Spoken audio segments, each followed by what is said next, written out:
Please. I just want to go home. Don't touch me.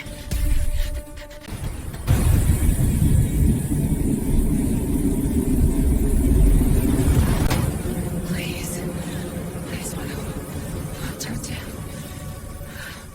The late afternoon sun hung heavy over the quiet highway, turning the asphalt into a river of shimmering heat.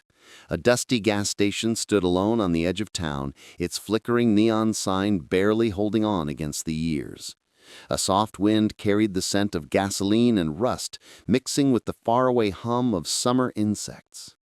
For most passers-by, it was just another forgotten stop on a forgotten road. But for one woman, that day, that place would change everything. Marissa Cole had been fighting the kind of battles that left no visible scars but hollowed the heart from within. A single mother of a 7-year-old boy, she'd been juggling bills, long shifts, and sleepless nights for years. The world hadn't been kind, but she had learned to survive. Her hands were calloused from waitressing double shifts at a small-town diner, her smile worn thin from pretending things were fine when they weren't. That afternoon, she was simply trying to make it home, to her son, to the one person who gave meaning to her exhaustion. Her minivan coughed and rattled as it limped toward the gas station. The fuel gauge was buried on empty, and the last few drops in the tank were all that stood between her and being stranded. She parked by pump number 4, the metal nozzle trembling slightly in her tired hands. Her wallet was nearly empty, a few crumpled bills, some coins, and a deep sense of despair. She counted slowly, hoping somehow the numbers would change if she stared long enough. They didn't. Behind her, the bell above the gas station's door chimed. 3 men emerged, loud and careless, their laughter thick with arrogance. They were young enough to be reckless, but old enough to know better. Tattoos sprawled across their arms, and the smell of cheap beer lingered on their clothes. They noticed Marissa almost instantly. The vulnerability in her posture, the faded uniform, the tired eyes, made her an easy target. Cruelty came naturally to them. They began with mockery, a joke about her rusted van, a sneer about her clothes, words meant to cut not because of what they said, but how they said them, dripping with disdain. Marissa tried to ignore them, keeping her gaze fixed on the numbers ticking on the gas pump. But one of them stepped closer, too close. The smirk on his face told her he enjoyed watching her shrink back, seeing fear flicker in her eyes.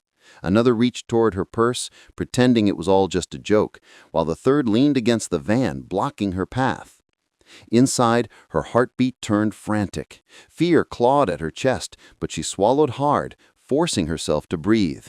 She thought of her son, waiting at home, probably drawing superheroes again. Heroes who always came just in time. But in the real world, no one came, not for her. She gripped the gas nozzle tighter, as if it could anchor her courage, praying silently for it all to stop. Then the air changed. It began as a faint tremor beneath her feet, like distant thunder rolling through the earth. The men paused, glancing around. The rumble grew louder, rhythmic, powerful, alive. Within seconds, the horizon shimmered with motion. From down the long, sun-bleached road came a line of motorcycles, a dozen at least, engines roaring in perfect unison. Chrome flashed under the sunlight like lightning on steel. The sound swallowed the air, commanding attention, demanding respect.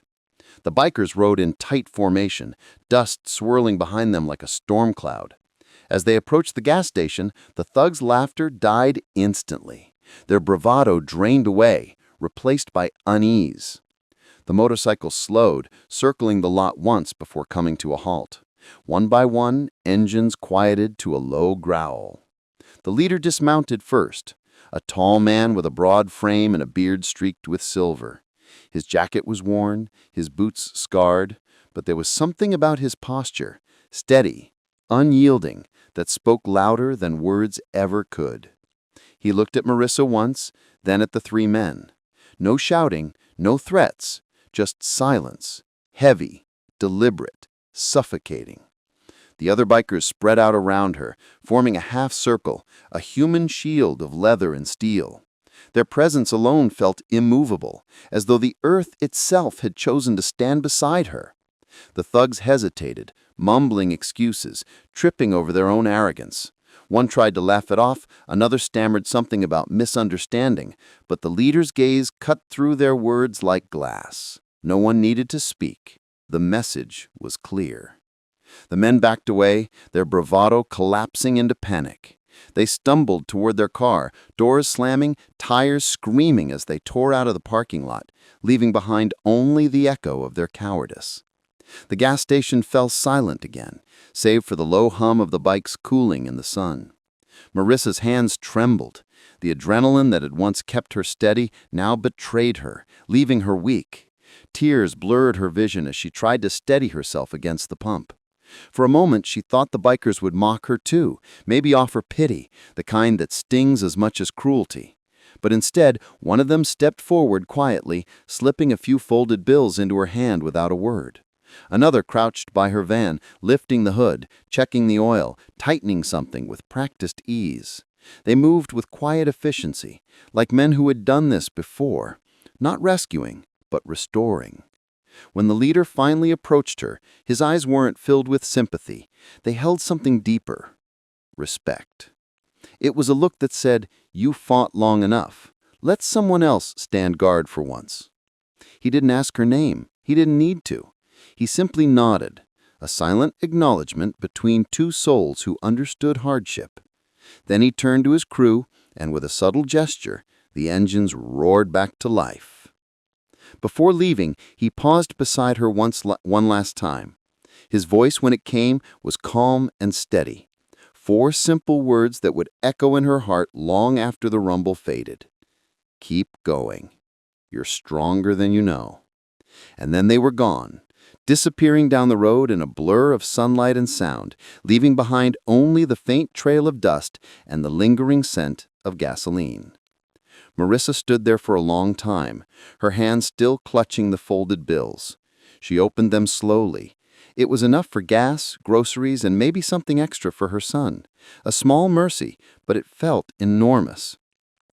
She looked up at the empty road where the bikers had vanished and felt something shift deep within her. For years she had believed kindness was a myth, that the world didn't notice the weary, the poor, the ones quietly breaking. But in that single afternoon, a group of strangers had rewritten her faith. When she finally climbed into her van, the old engine started on the first try. The drive home felt lighter somehow. The same cracked roads and peeling billboards looked different, brighter, alive. She smiled through tears, her mind replaying the moment those bikes appeared like thunder made of hope.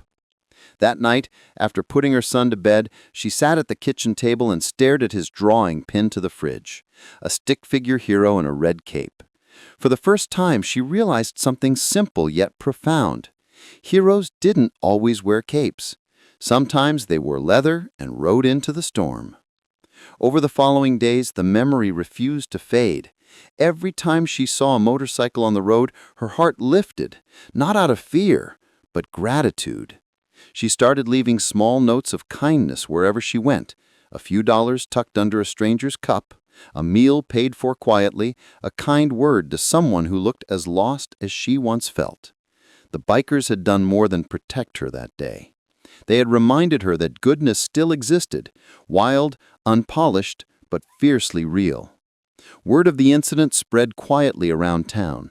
The gas station clerk told the story to anyone who'd listen, each retelling turning the bikers into near mythical figures, guardian angels on Harley-Davidsons. Some doubted it, others dismissed it as an exaggeration. But for Marissa, it was all too real. It wasn't about the noise or the spectacle. It was about the silence afterward, the calm reassurance that followed chaos. Weeks later, she returned to that same gas station, this time not out of desperation, but out of choice.